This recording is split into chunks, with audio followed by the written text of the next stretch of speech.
नमस्कार प्रेक्षकांनो, शुभ विवाह या मालिकेच्या आजच्या भागामध्ये इथे पौर्णिमा आणि रागिनी दोघीजणी आत्तापर्यंत त्यांनी मिळून जी काही कारस्थानं केलेली असतात त्याबद्दल इथे महाजनांना सांगत असतात। तेव्हा रागिनी म्हणत असते, पौर्णिमा हे सगळं तू कसं केलंस ग? तेव्हा पौर्णिमा म्हणते, आई अहो सांगते सगळं काही अगदी सविस्तरपणे सांगते। तेव्हा पौर्णिमा म्हणत असते, बलदेव तुला माहिती आहे का, जेव्हा आकाश आणि भूमी या दोघांनी तुझ्या नावावरती प्रॉपर्टी केली ना, तेव्हा तू त्या प्रॉपर्टीचे खरे पेपर तयार करून घेतले होतेस, बरोबर ना? आणि ते पेपर तू घेऊन आलास आणि कपाटामध्ये ठेवत होतास। जेव्हा ही प्रॉपर्टी तुझ्या नावावरती झाली आहे हे मला बरोबर तेव्हाच कळलं होतं, ज्या वेळेला तू घरी आला होतास। ते पेपर मी स्वतः माझ्या डोळ्यांनी बघितले होते आणि तेव्हाच मला कळलं होतं की आकाश भूमीने खूपच हुशारीने संपूर्ण प्रॉपर्टी ही तुझ्या नावावरती केली आहे। मग ती प्रॉपर्टी आता तुझ्या नावावरती केल्यानंतर माझ्या नावावरती करणं मला खूपच जास्त सोपं झालं। कारण मी काय केलं माहिती आहे, मी जाऊन तुझ्या बायकोचे अपूर्वाचे कान भरले। तिला मी सांगितलं की अभिनंदन, संपूर्ण प्रॉपर्टी ही बलदेवच्या नावाने झालेली आहे। बलदेवच्या नावाने झाली म्हणजे तुझ्या नावाने झाली, बरोबर ना? म्हणजे आता काय होईल, आता ही संपूर्ण प्रॉपर्टी तुझ्या नावावरती झाली आहे असं समजायला हवं। अपूर्वा म्हणत असते, ते कसं काय? तेव्हा पौर्णिमा म्हणत असते, इथे आता बलदेववरती आकाश आणि भूमीचा खूप विश्वास आहे। बलदेव हा आता घरी असल्यामुळे संपूर्ण प्रॉपर्टी ही त्याच्या नावावरती आहे। कारण का, आकाश भूमी यांना माहिती आहे बलदेवला आत्तापर्यंत त्यांनी सांभाळलं होतं। मग काय होईल, बलदेव इथे खाल्ल्या मिठाला जागेल। आकाशभूमी जेव्हा घरी परत येतील ना, तेव्हा संपूर्ण प्रॉपर्टी पुन्हा तो त्यांच्या नावावरती करायला मागे पुढे बघणार नाही। मग तुझ्या नावावरती असं काही राहणार नाही। म्हणून आत्ताच एक काम कर, ही संपूर्ण प्रॉपर्टी आहे ना ती तुझ्या नावावरती करून घे। म्हणजे आकाशभूमी आल्यानंतर ती प्रॉपर्टी त्यांना देणं हे कठीण होईल। तेव्हा इथे पौर्णिमा म्हणते की जे तुझे दुश्मन आहेत तेच माझे दुश्मन आहेत। मी या संपूर्ण प्रकरणामध्ये मी तुला मदत करेन। तेव्हा त्या लहान मुलांना मी तुझ्याकडे पाठवलं होतं ना देणगी मागण्यासाठी, तेव्हा तू त्यांना देणगी दिलीस आणि पेपरवरती सह्यासुद्धा केल्यास। त्यावेळेला मी तुला आणि अपूर्वाला सोबत गंडवलं होतं। एका मुलाने जी सही केली ती प्रॉपर्टी अपूर्वाच्या नावावरती झाली होती आणि दुसरे पेपर जे मी तयार केले होते ना, ज्या दुसऱ्या मुलाला पाठवलं होतं ते पेपर मी माझ्या नावावरती करून घेतले होते। आणि त्यामुळे मी एकाच वेळी एका दगडात दोन पक्षी मारले। एकतर इथे अपूर्वाला तुमच्या विरोधात भडकवत राहिले आणि दुसरी गोष्ट म्हणजे मी तिच्याबरोबर गोड गोड बोलून तिलासुद्धा फसवत राहिले आणि तिच्याकडून प्रॉपर्टीचे पेपर मी आधी मिळवले आणि ते फाडूनसुद्धा टाकले। ते प्रॉपर्टीचे पेपर आता नाही आहेत। अपूर्वाकडे असलेले प्रॉपर्टीचे पेपर मी कधीच फाडून टाकले। आता ही प्रॉपर्टी माझ्या नावावरती आहे आणि मी ही प्रॉपर्टी आईंच्या नावावरती करून ठेवली। तेव्हा प्रेक्षकांनो, इथे आता पौर्णिमाने सांगितलेलं असतं की बलदेवला मी फसवलं, त्याच्या इथे सह्या घेतल्या मुलांना पाठवून आणि संपूर्ण प्रॉपर्टी माझ्या नावावरती करून घेतली। म्हणजे इथे काय झालं, आम्ही दोघींनी मिळून तुम्हाला गंडवलं। तुम्ही जिंकताय असं तुम्हाला भासू दिलं, पण खरं तर जिंकत आम्ही होतो, तुम्ही तर हरतच होता। आम्ही जसं करत होतो ना त्या प्रकरणामध्ये तुम्ही अडकत जात होता। घरामध्ये मी तुमच्या आनंदाला सुरुंग लावत होते आणि बाहेर आई तुमच्या आनंदाला सुरुंग लावत होत्या। आम्ही दोघीजणी मिळून तुमचं जगणं मुश्किल करत होतो आणि तुम्हाला ते कळलंसुद्धा नाही। तेव्हा इथे भूमी म्हणत असते, पौर्णिमा अगं का केलंस तू असं? ही बाई तर नीच होतीच ग, पण तू का असं केलंस? या घरामध्ये तुला काय कमी केलं ग आम्ही? या घरामध्ये हवं ते सगळं तुला दिलं ना, तरीसुद्धा इतका नीचपणा केलास? तर इथे आता इन्स्पेक्टर साहेब आलेले असतात। गायकवाड सर आणि हवालदार चव्हाण हे दोघेजण आलेले असतात इलेक्ट्रिशियन सुतारला पकडायला। कारण एव्हिडन्स रूमला जी काही आग लागली होती ना, ती आग लागली नव्हती तर ती लावण्यात आली होती, ही गोष्ट गायकवाड सरांच्या लक्षात आली होती। तेव्हा चव्हाण इथे दरवाजा तोडायला जाणार तेवढ्यातच दरवाजा उघडला जातो। तेव्हा चव्हाण म्हणतो की सर, हे ते इलेक्ट्रिशियन सुतार नाही आहे, तो माणूस दुसरा होता। तुम्ही कोण? तेव्हा मी इथे आता नवा भाडेकरू आहे। त्या माणसाने मला 4 दिवसांपूर्वी हे घर विकलं आणि तो माणूस निघून गेला. तेव्हा त्या माणसाला लवकरात लवकर फोन करा असं गायकवाड सर म्हणतात. आणि तुम्ही इतक्या उशिरापर्यंत दरवाजा का उघडला नाही? तेव्हा तो माणूस म्हणतो, साहेब अहो नाईट ड्युटी करून आलो आहे म्हणून आता शांतपणे झोपलो होतो म्हणून मला आवाज उशिरा आला. तेव्हा गायकवाड सर म्हणतात, चव्हाण तो जो इलेक्ट्रिशियन सुतार आहे ना त्याने एव्हिडन्स रूमला मुद्दामून आग लावली होती असं मला वाटते. रागिनी पटवर्धन खूप शातीर आहे. तिने त्या माणसाला मॅनेज केलं असेल आणि त्याच्याकडून हे काम करून घेतलं असेल. तो माणूस पैसे घेऊन कदाचित फरारसुद्धा झाला असेल. पण काही झालं ना त्या माणसाला आपल्याला पकडावंच लागेल, कारण जोपर्यंत तो सापडत नाही तोपर्यंत रागिनी विरोधामध्ये आपल्याला पुरावे मिळणार नाही असं गायकवाड सर म्हणत असतात. आणि तेव्हा प्रेक्षकांनो, इथे आता गायकवाड सरांनी चव्हाणला सांगितलेलं असतं की त्या सुतारचा नंबर घ्या आणि तो ट्रेस करत राहा. कधीतरी तो स्विच ऑन करेल आणि तेव्हाच आपण त्याचं लोकेशन ट्रेस करायचं आणि त्याला पकडायचं असं गायकवाड सरांनी ठरवलेलं असतं. तेव्हा प्रेक्षकांनो, इथे आता आकाश म्हणत असतो, अगं पौर्णिमा का का अशी वागलीस ग तू दुश्मनासारखी?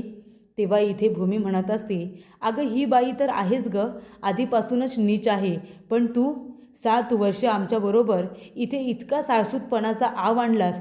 तू किती सुधारली आहेस, किती चांगली वागतेस असंच आम्हाला वाटत होतं.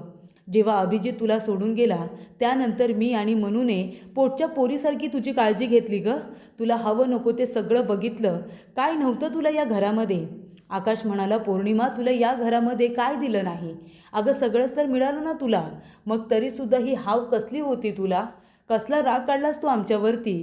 तेव्हा इथे पौर्णिमा म्हणत असते, भूमी आणि आकाश तुमच्या दोघांचा ना आधीपासूनच राग येत होता मला. तेव्हा बलदेव म्हणत असतो, अगं पौर्णिमा एखाद्या माणसाने नीच किती असावं गं? म्हणजे तू इतका साळसूतपणाचा आव आणला होतास की एका मोमेंटला मलाही असंच वाटलं होतं की तू सुधारली आहेस म्हणून, तू किती चांगली आहेस असंच मला वाटत होतं. तेव्हा बलदेव म्हणत असतो, लाज नाही वाटली का तुला असं वागताना? आमची फसवणूक करताना अजिबात कुटुंबाचा विचार केला नाहीस? तेव्हा भूमी म्हणत असते, अगं या बाईची साथ दिलीस तू. या बाईने तिच्या पोटच्या पोराला, तुझ्या नवऱ्याला, अभिजितला मारून टाकलं आणि तू या बाईशी हात मिळवणी केलीस आणि आम्हाला अंधारात ठेवून फसवलंस. ह्या बाईची हात मिळवणी केलीस तू, जिने तुझ्या नवऱ्याला मारलं, तिला मदत केलीस. लाज नाही वाटली हे सगळं करताना? तेव्हा पौर्णिमा म्हणते, 1 मिनिट आकाश आणि भूमी, तुम्ही माझ्या नवऱ्याला मारलेत, तुम्ही हे कारस्थान केले. तेव्हा भूमी म्हणते, गप्प बस ग मूर्ख कुठली. इथे आकाशने काही केलेलं नाही आहे. जे काही घडलं तो एक अपघात होता.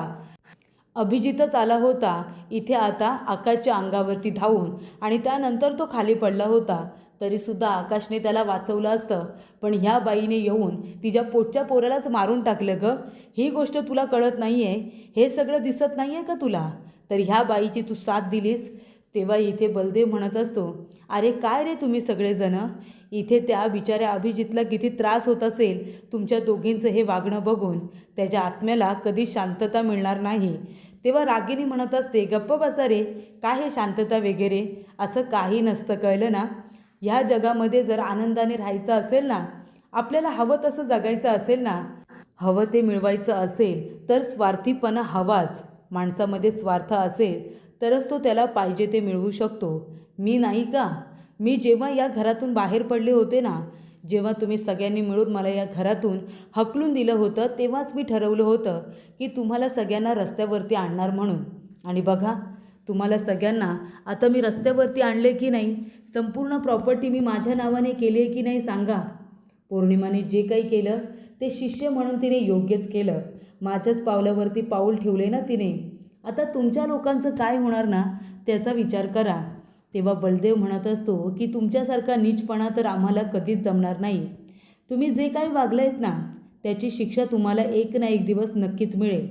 तेव्हा इथे रागिनी म्हणत असते, कसं आहे ना, नियती प्रत्येकाला सेकंड चान्स देते, तो मलासुद्धा दिला. आणि बघा मी काय केलं, या घरातून, तुमच्याच घरातून तुम्हाला हकललं की नाही? तेव्हा भूमी म्हणते, बरोबर बोललात तुम्ही, नियती प्रत्येकाला सेकंड चान्स देते. आता तुम्हाला दिला आहे, मग आता आम्हालासुद्धा देईलच ना.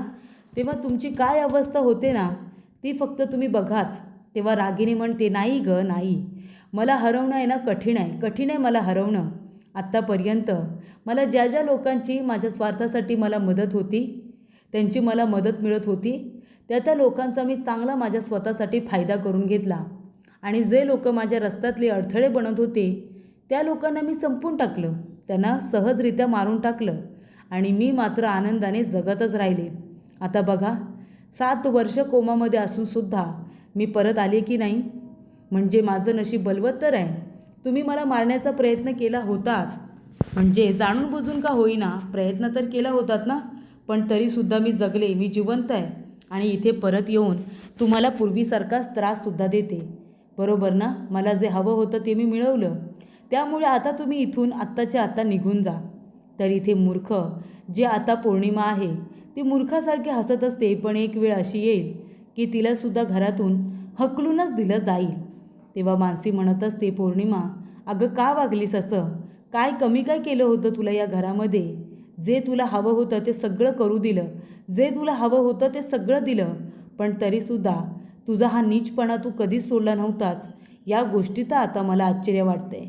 तेव्हा इथे आता रागिनी म्हणत असते, माझं कुणीही काही वाकडं करू शकणार नाही आहे, काही वाकडं करू शकणार नाही आहे, कारण का आता मी परत जेलमध्ये जाऊ शकणार नाही आहे. तिला असं वाटतं, ज्या इलेक्ट्रिशियनला तिने विकत घेतलं होतं त्या इलेक्ट्रिशियन आता तर इथे नाही आहे, पैसे घेऊन तो फरार झाला. त्याच्यामुळेच तर एव्हिडन्स रूमला आग लागली आणि सगळं काही जळून खाक झालं. ती म्हणते, चला चला आता तुम्हालासुद्धा बाहेर जायचं आहे, तुम्हालासुद्धा बाहेर रस्त्यावरती राहण्याची सवय करून घ्यावी लागणार आहे, कळलं तुम्हाला? एवढं सगळं मी केलं आणि तुम्हाला काही कळलंच नाही. थांबा थांबा, मी माझ्या कारस्थानांचा पाढा अजून तुमच्यासमोर वाचते की मी काय काय केलं होतं. क्षितिजाला मीच किडनॅप केलं होतं, बरोबर ना? तुम्हालासुद्धा रंगेहात पकडून मला ठार करायचं होतं, म्हणून क्षितिजाला मीच किडनॅप केलं होतं, अगदी बरोबर आहे. आणि या सगळ्यामध्ये पौर्णिमाने माझी मदत केली होती. तिने क्षितिजाला रस्त्यापर्यंत आणलं. अरे बापरे, माझी पर्सच राहिली असं म्हणून ती घरी गेली आणि मग मी तिला किडनॅप केलं. तेव्हा भूमी म्हणते, काय पौर्णिमा, लाज नाही वाटली तुला? तुझ्या या कारस्थानासाठी तू क्षितिजाचा वापर केलास, इतका मोठा नीचपणा केलास तू. तेव्हा रागिनी म्हणत असते, हो मग काय, ती माझी शिष्य आहे, माझ्यासाठी ती वाटेल ते करेलच ना, आणि जे केलं ते योग्यच केलं तिने. तुमच्यासाठी ती चुकीची असेल पण माझ्यासाठी नाही, माझ्यासाठी ती एकदम बरोबरच आहे. बरं अजून ऐका, पुढे मी अजून काय केलं ते सांगते ना तुम्हाला. अपूर्वाची आई आहे ना, तिचं किडनॅपिंग झालं होतं, ते सुद्धा किडनॅपिंग मीच केलं होतं. आणि जेव्हापासून तिला किडनॅप केलं होतं तेव्हापासून फक्त त्यांच्या कानाशी एकच भुनभुन की आकाशभूमीने हे सगळं केले, आकाशभूमीने सगळं केले. तेव्हा त्या बाईला सतत असंच वाटत होतं की तुम्ही जाणून बुजून तिला किडनॅप करून ठेवले. आणि खरं सांगू का, तुमचं नाव घेतल्यानंतर ती बाई इतकी भयंकर चिडत होती ना, ती स्वतःलाच किती त्रास करून घेत होती, म्हणजे तुमच्याबद्दल तिच्या मनामध्ये किती तिरस्कार होता, बघितलंत ना. तेव्हा इथे आता रागिनी ही म्हणत असते की बलदेव तुला माहिती आहे का, अरे 5 दिवस त्या बाईला मी उपाशी ठेवलं होतं, 5 दिवस. तेव्हा बलदेव म्हणतो, काय त्यांची तब्येत ठीक नसताना तुम्ही 5 दिवस त्यांना असा मेंटली त्रास दिलात? लाज नाही वाटत तुम्हाला हे सगळं बोलताना? करून धरून तुम्ही हे सगळं सांगताय सुद्धा. तेव्हा इथे लगेच आता ती म्हणत असते, मग कुणाला घाबरायचं, मी सांग ना, कुणाला घाबरायचं? आम्हाला जे काही साध्य करायचं होतं ते आम्ही केलं. तुम्हाला या घरातून बाहेर काढायचं होतं, मी काढलं ना. आणि याच्यामध्ये पौर्णिमाने मला फुलटू मदत केली, माहिती आहे तुम्हाला? तुम्हाला कळलंसुद्धा नाही ना, पण हेच खरं आहे, आम्ही दोघींनी मिळूनच हे सगळं केलं. त्या अपूर्वाला तुमच्या विरोधात इतकं भडकवत होतो ना की तुमच्याकडून बदला घेण्यासाठी ती खूपच जास्त आसुसली होती. पण मग शेवटीला तिला सत्य समजलं. आणि मग काय झालं, सत्य समजल्यानंतर ती माझ्या विरोधात जायला बघत होती. तिने मला शिक्षा दिली असती, त्यामुळे मग मीच तिचा काटा काढला. तर प्रेक्षकांनो, पुढील भागामध्ये रागिनी म्हणते, चला बास बास आता, चला निघा इथून, निघा. तेव्हा ती फॅमिली फोटो काढते आणि म्हणते, हे घ्या, तुमचा जो हा फॅमिली फोटो आहे ना तो इथे घेऊन निघा बरं. तुम्हाला जे काही करायचं आहे ना ते या फोटोबरोबर रस्त्यावरती जाऊन करा. आता तुम्हाला रस्त्यावरती जाऊनच राहायचं आहे. तेव्हा इथे बलदेव म्हणत असतो की तू माझ्या अपूर्वाला मारलंस ना, हे मला अजिबात आवडलेलं नाही आहे. तू माझ्या अपूर्वाचा खून केलास. आणि तो आता बलदेव चाकू असतो आणि अपूर्वाच्या इथे आता बदल्यामुळे तो रागिनीच्या पोटामध्ये चाकू मारतो. अपूर्वाचा बदला घेण्यासाठी त्याने रागिणीच्या पोटामध्ये चाकू मारलेला असतो आणि इथे रागिणीचा खून केलेला असतो। तेव्हा त्याला थांबवण्याचं काम आकाश आणि भूमी हे दोघेजण करत असतात आणि म्हणत असतात की बलदेव दादा जाऊ दे, सोड त्या बाईला, ती काय सुधारणाऱ्यातली नाही आहे, असं ते दोघेजण म्हणत असतात।